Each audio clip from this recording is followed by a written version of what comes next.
Ооба, абдан көйгөйлүү окуя болду. Бүгүн азырынча эмне болгонун кантип бирөөлөр атайын кол салганбы же өзүнө өзү кол салганбы менимче иликтенип атса керек. Биздин Москвадагы Садыр Жапаровду колдогон активисттердин ою эмнеге дегенде жакындан билебиз да, Москвада деле жүрдү 2016-жылы. Андай кадамга андай жолго кадам таштабайт деген үмүттөбүз да.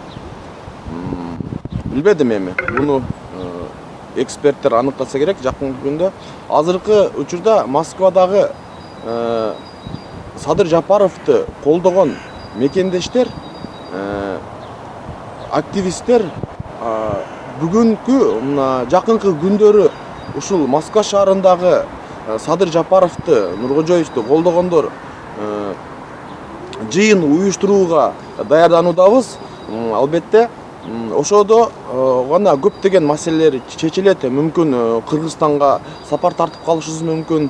Эми албетте бул жерге деле биз жумуштаганы келгенбиз. Ошол жумушубузду таштап деле Кыргызстанга барганы даярбыз да.